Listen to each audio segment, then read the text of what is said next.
welcome to Ratnet Gaming, and that is Rat King over there. And that is Trinek over there. So, Arch-Tempered Rey DAU, first Arch-Tempered of Wilds, and we are just going to give a quick rundown of how we found the fight, and also the armor set. So, Rat, let's talk about the armor set. Yeah, so we got ourselves a lovely Gamma armor set, same concept as Iceborne, and unfortunately it is not anything groundbreaking. If you do the full set, you get 2 bonuses. This first one is Rey DAU's Voltage, similar to the regular Rey DAU set, so that's concerning latent power. And then we have Lord's Soul, which is a new one that could have some potential changes for the future. We'll get into that in a minute. But it is basically like the skill Guts, which is the one that prevents you from fainting one time.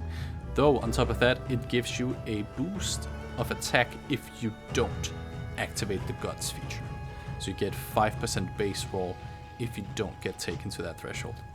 And that is the thing that could have ramifications for the future, because Lord's Soul is seemingly a bonus similar to the other Apex bonuses, where you can mix and match between different monster armor pieces.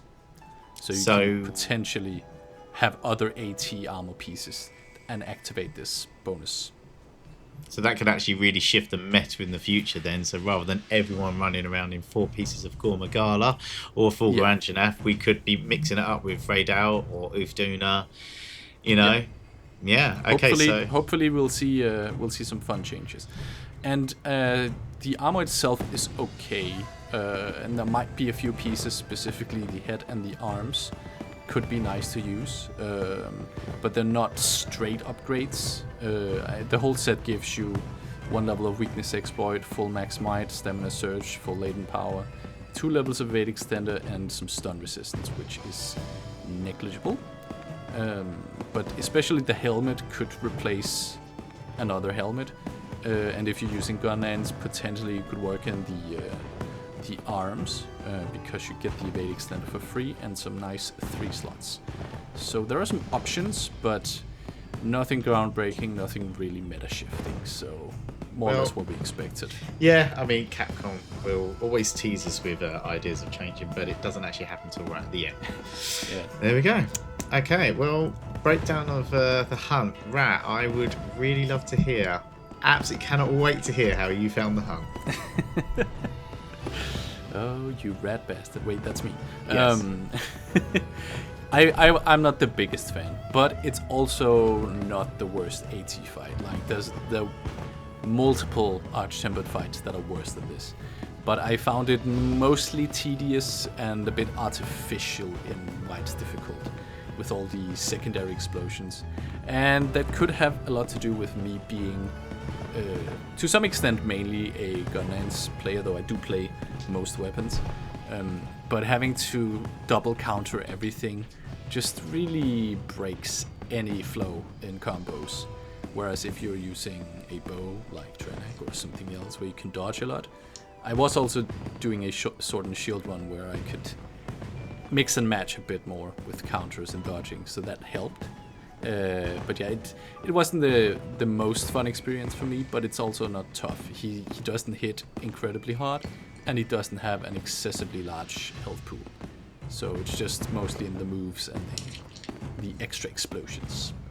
But how did you fare, Trinek? I loved it. Of course I loved it. You hated it. I loved it. No, I enjoyed it. It was I do see what you're saying about the combo lightning strikes, but there are ways to counteract that. Absolutely. You can't counteract it immediately into the fight because you cannot get rid of the Fulgurite immediately into the fight. But if you're just working on the wings, you're going to be dissipating that Fulgurite. And if you completely get rid of the Fulgurite, he will not double lightning strikes. So yeah, it happens much more rarely. Yeah. So you are being rewarded for your hard work on focusing on certain areas, which is a nice change up.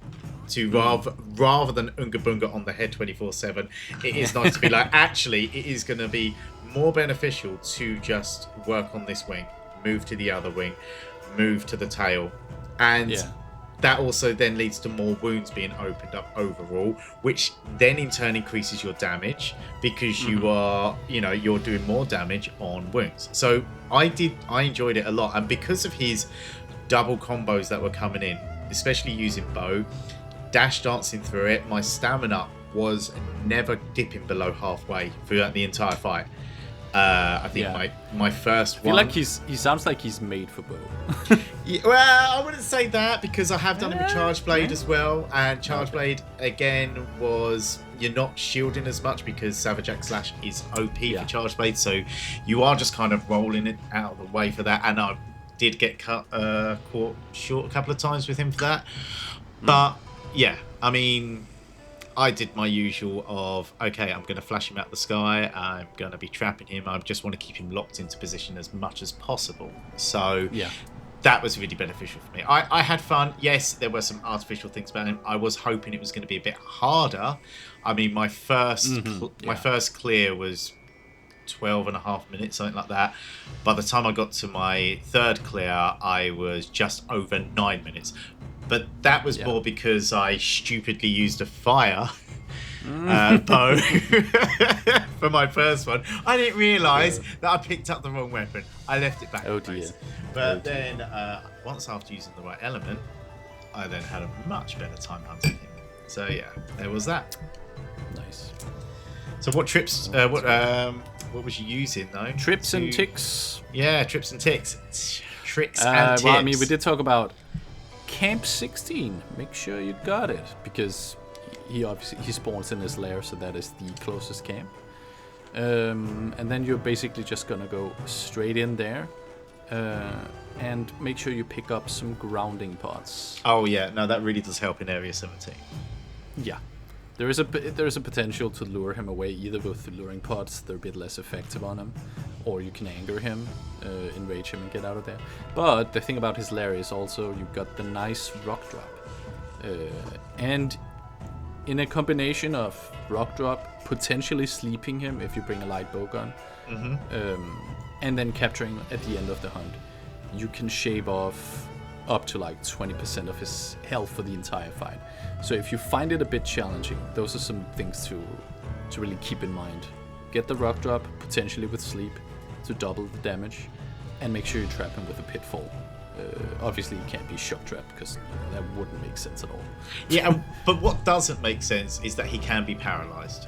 That one just is weird. But so make sure your cat has the new Blossom paralyzer weapon.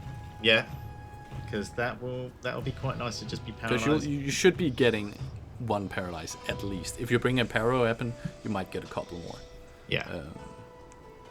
So yeah, I just I overall I found him quite tame for an arch-tempered. There are a lot of things that you can do to make it a bit easier. So always pop in the wounds on the Fulgurite. Yeah, get the wounds, get the tempered wounds. Definitely the tempered. I am annoyed that they didn't go for orange tempered wounds. Yeah, it's a big miss, Capcom. You could have gone with the color coding, but yeah. Well, that's been great. And we were right. We were right about the health, or should I say, I was right about it being similar to gold and silver. Yeah, no, they called that one out. They did lower the threshold, and he has traveled. So it's a nice combination, and that's a change I feel like makes sense. Yeah, no, it definitely does. It should be ramped up a little bit more. That's a good change. It should be harder. It's supposed to be one of the hardest fights in the game, so it should be more of a challenge. I mean, personally, I feel he shouldn't be capturable. But that's just my personal opinion. No, I don't, because I feel like it shouldn't work. But that's just my personal preference for arch-tempereds. But they've always been Elder Dragons. I mean, this is gonna bring us into a whole discussion about the implications of traps in the first place and why they apparently work on something and not other things, which I feel like it's always been a bit arbitrary if we're fair, but we've accepted that Elder Dragons cannot be trapped, but most other things can, with some slight variations if they're enraged or not, or their elements. So I feel like if they haven't made it clear that he's Elder status or something similar that specifically means he can't be trapped, then it would be like kind of a whiplash I know. I'm just being annoying. No, I get it. I get it. We all have our personal preferences. It's fine. Brilliant. But yeah, I mean, there's not really much else. This is not groundbreaking in any ways, and we didn't really expect it to be. No. But it was nice to see that there is a potential in the future for some meta changes, which is nice to know that could be coming along. So keep your eyes posted for that. Yeah. And as for Arch-Tempered, again, this is my personal, not my favorite, but it is also far above some of the worst Arch-Tempered. So I have looking at you, Kashala Diora.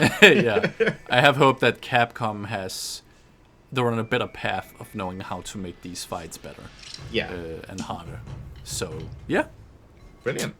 Well, thanks everyone for tuning in to Ratnat Gaming, and I'll look at Arch-Tempered Rey Dau, and we will see you on the next one. Take care.